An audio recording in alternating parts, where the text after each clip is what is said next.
What's up, JEFusion fan? This is Philip, and welcome back to another video.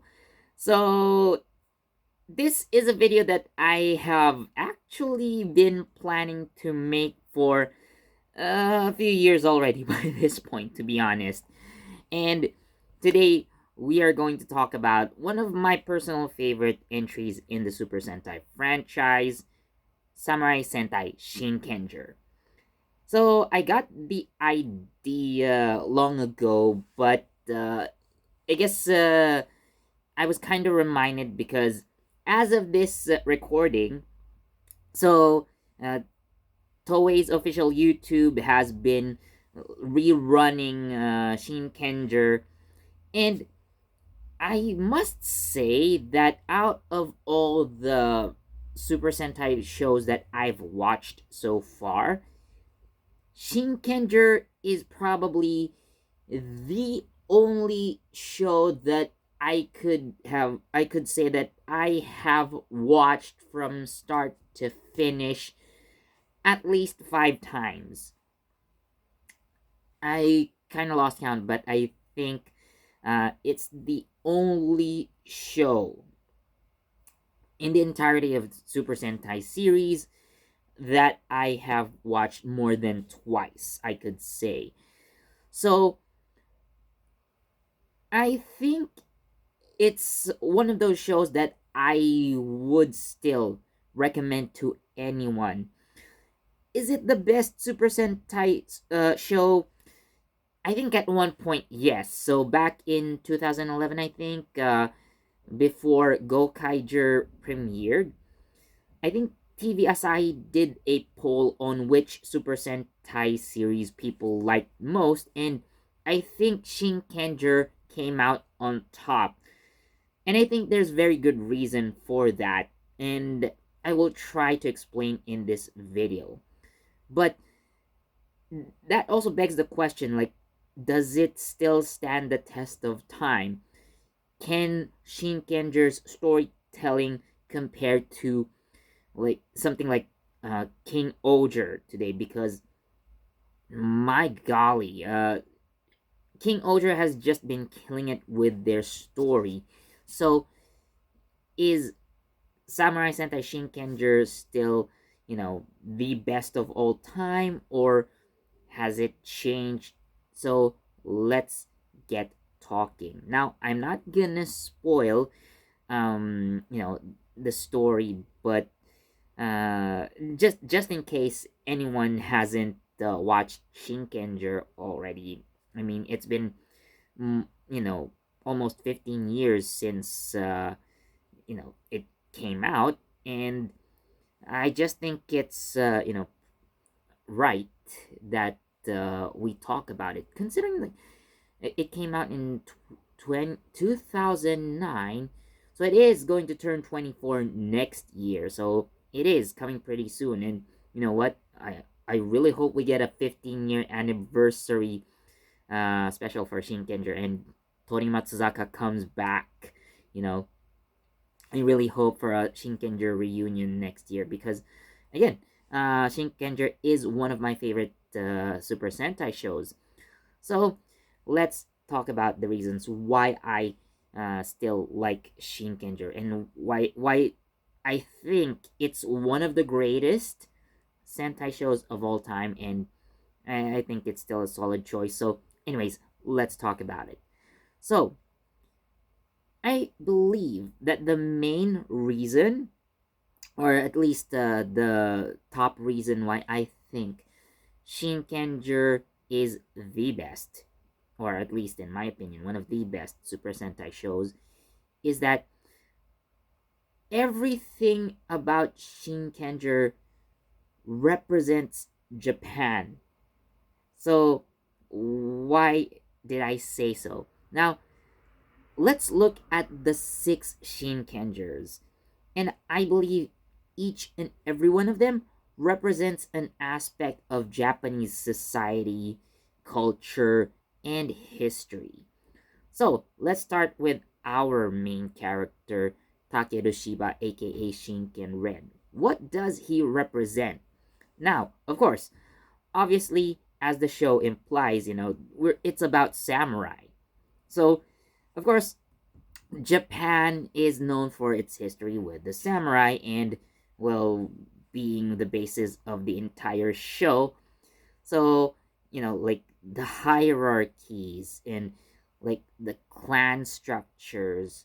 So, their their origins in actual samurai culture, Takeru kind of reflects that, especially the bushido, right? Or the way of the warrior. So I believe that he embodies that. Next, let's look at Ryunosuke Ikenami, aka Shinken Blue. So Ryunosuke, when he's not, being a Shinkenger, when he's not being a samurai, he is a kabuki actor. So kabuki, being a kabuki actor, he represents, you know, Japanese art and culture in that regard. So as a kabuki actor, kabuki is, you know, a representative. I think a really good representative of Japanese art. Of course, there are so many different art styles, but like kabuki is like one of the things that you probably would imagine when you think about Japanese art in general. Not just paintings and such, but performing arts as well. Next, let's talk about Mako Shiraishi Shinken Pink. So, at first glance, you probably wouldn't see anything that's representative of her, but this is kind of ironic. But so Mako embodies what you would call the Yamato Nadeshiko. So, what is the Yamato Nadeshiko, to be precise? To those who don't know, uh, just in case. So, the Yamato Nadeshiko is the idealized Japanese woman. Now, this might sound sexist, but that's, it comes from like hundreds or maybe even thousands of years of Japanese history, but let's respect that at least. So, of course, an idealized Japanese woman is like humble and basically, an ideal wife, an ideal mother, you would say, and I believe one of the aspects of the Yamato Nadeshiko is, well, being good at cooking, which this is where the irony comes in. Mako isn't a good cook at all. Of course, she tries to work hard and improve, but there are certain aspects that I believe that fit the Yamato Nadeshiko quite well. So, well, she isn't a good cook, like I've said. She works hard to become a good cook because she does dream of, getting married one day and having a family of her own. And speaking of, having a family, Mako does have a motherly side to her. It is kind of best seen when she's interacting with children because, well, before being a Shinkenger, Mako is a teacher or, I guess a daycare teacher. So yeah, so she has experience with kids and she is there to comfort, especially Kotoha, who is the youngest member. So, you know, she has that motherly side to her, which again is something ideal for Yamato Nadeshiko. Now, let's go on to Chiaki Tani Shinken Green. Now, Chiaki is, as I would see it, or as I saw it, like representative of a modern Japanese youth. Well, of course, he's into gaming and probably like technology. Like, he, you know, at first doesn't really accept being a samurai, but you know, he does eventually respect the tradition in a way. But again, Chiaki embodies that modern Japanese youth. Now, moving on to Kotoha Hanaori, aka Shinken Yellow. So, she comes from Kyoto. And, well, actress Suzuka Morita, who plays Kotoha, is from Kyoto as well. So, she just basically playing herself in a way. But given that, Kotoha speaks in a very strong Kyoto dialect, I would say Kansai dialect, but I'm gonna be very specific with Kyoto. But Kotoha embodies like the Japanese, countryside. So Japan, well, they do speak Japanese, of course. Like you have your standard Japanese, but like Kotoha, there when you go to different places and areas in Japan, you know, if you're outside of Tokyo, especially, or if you're outside the Kanto region, people speak their dialects. So Kotoha is representative of every local culture in Japan, like very specific regions, very specific dialects, and such. So that's what Kotoha represents. And moving on to our last Shinkenger, Genta Umemori. So Genta is a sushi chef, and of course, sushi is one of the representative foods of Japan. So being a sushi chef, uh, Genta represents Japanese cuisine.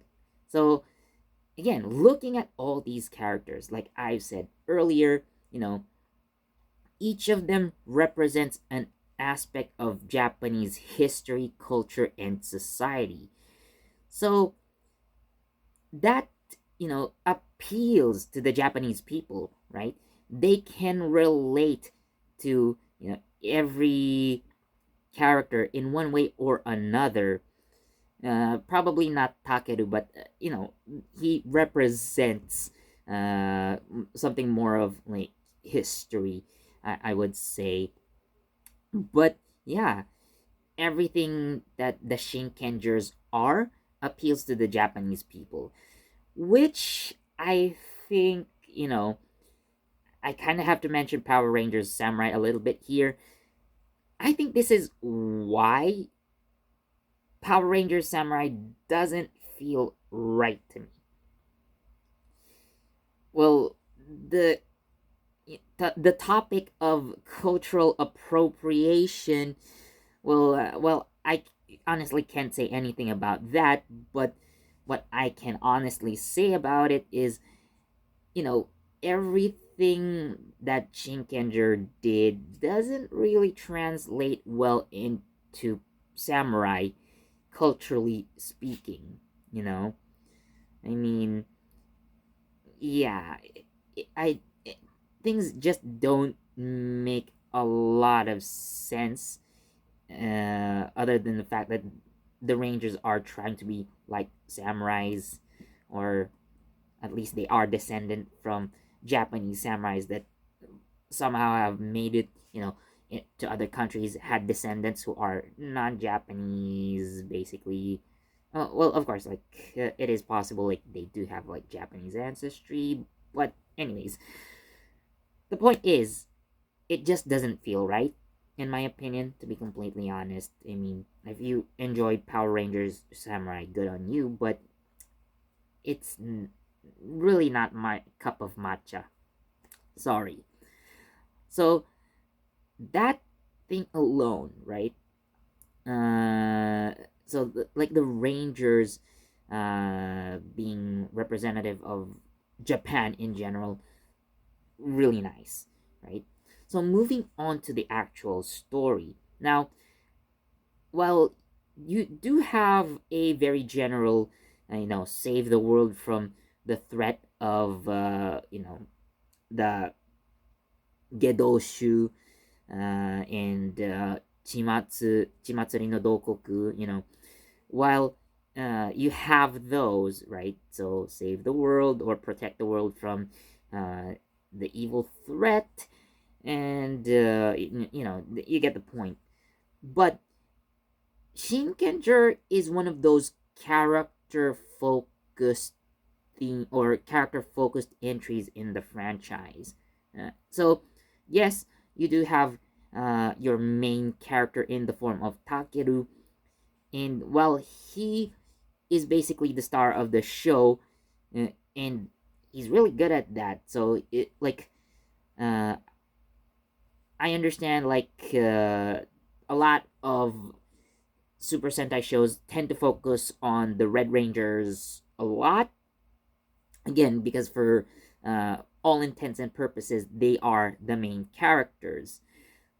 So, uh, oftentimes it doesn't really, work. But I think Shinkenger is one of those red centric shows that just work well. Why? So, of course, you have Takeru's character. So, he is one of those, or probably he's most memorable because he's the only one who's quite brooding and serious. Like, I guess, way too serious for his own good. But, of course, there is a reason for that. And you will see, in the show, there's this big revelation, but I'm not gonna spoil it. So, you know, he's the most serious Red Ranger that you've ever seen. So he's way more serious than like even the Showa era, uh, you know, Red Rangers. But he's on the more brooding side, like I'm Shinka Red, but of course, not that point. But you get the idea. So while Takeru is a strong character, like he is also surrounded by rangers that have like strong personalities, in my opinion. Like each character is memorable in their own right, and they add to Takeru's character, you know each by interacting with each of the rangers, they change him, and in a way he also changes them. So you know I really do love the dynamic between or amongst the Shinkengers, because what I'm trying to say is they just complement each other very well. And even the focus episodes on like some of the characters work really well, in my opinion. So let's say, for example, the time when uh, Chiaki's father appeared. I forgot which episode it was, but it explains why he's kind of a rebel, because, uh, well, the way his father raised him, even though his father was the previous Shinken Green. Yeah. So we also see Chiaki and Kotoha standing up to, fight and save the other Shinkengers, because they're the youngest in the team, especially Kotoha. And Genta, because of his loud, boisterous, personality, he really steals the show when he's given a chance. And, his focus episodes have a lot of impact. And yeah, even the villains have their own memorable moments. So, well, Chimatsuri no Dokoku is quite a strong villain, in my opinion, although he's one of those villains that can't do well. He doesn't do anything, rather he can't do anything early on, but in the one later episode, like he's finally able to go out into the human world, and he starts wreaking havoc. That's really effective, by the way. But speaking of villains, like two of the most interesting villains in Super Sentai history, So you have uh, Usukawa Dayu and Juzo Fuwa, right? Or Dayu Usukawa and Juzo Fuwa. So both of them, well, they are Gedoshu. They were once human, but their motivations, like why did they turn into Gedoshu? And when you see their backstories, it's just amazing, right? Like, uh, I guess you could say they're villains that have depth to them.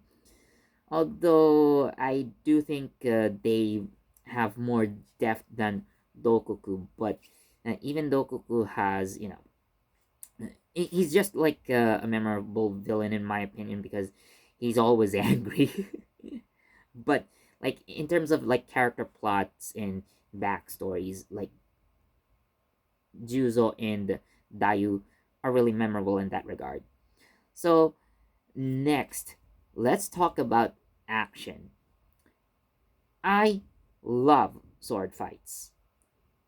I have mentioned swords a lot in my videos.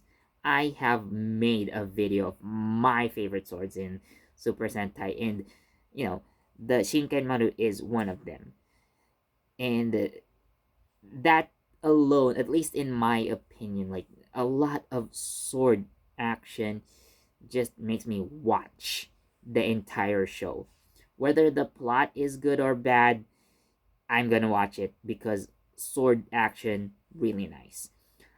And one of the most memorable fight scenes in the show, in my opinion, so it was this final duel between you know Takeru and Juzo, having them duel on horseback. You know, it's one of the most epic fights I've ever seen. Like the execution of that combat is exquisite. Chef's kiss, you know. Like uh, props to the writers who wanted that scene. Props to the stunt actors who had to practice or had to maintain themselves on a horse, on horses while they're running. And also they had to fight.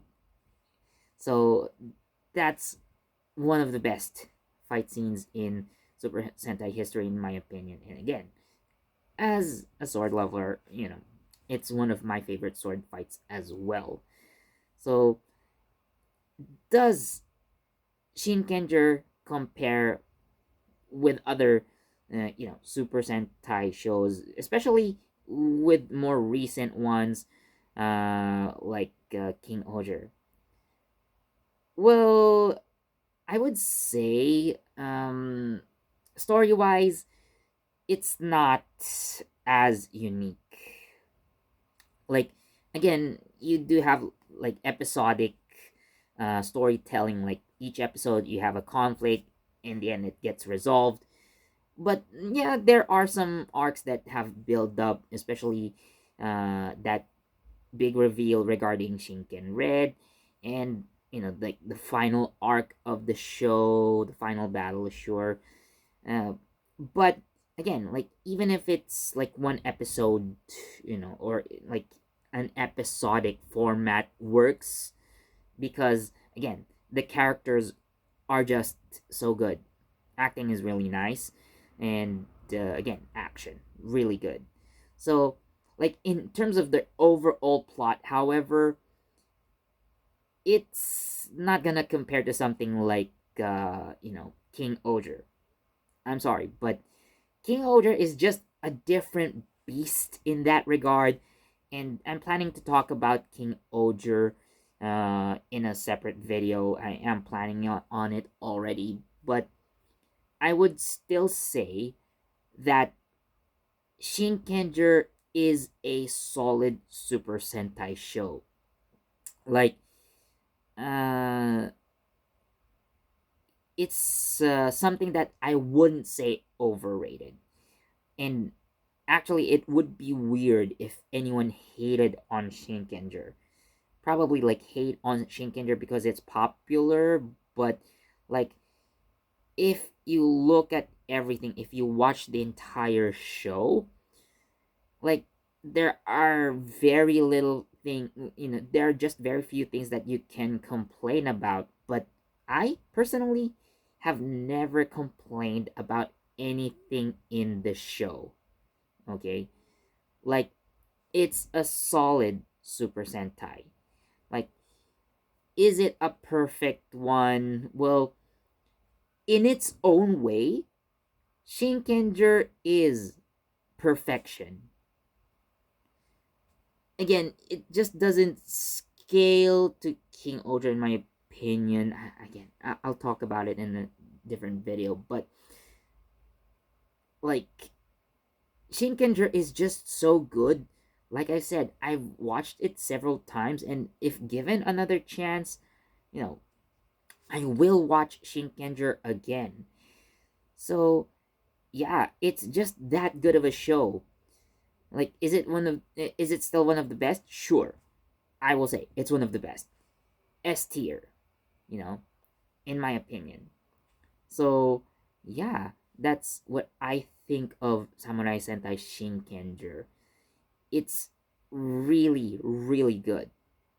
Whether it's the best, well, it's up to you to decide. But I think it's still a really solid, show that can kind of compete. But again, uh, there are just some things that modern Super Sentai shows have done that, well, honestly, Shinkenger wouldn't be able to compare at this point. But for what it was, yeah, Shinkenger was just one of the best.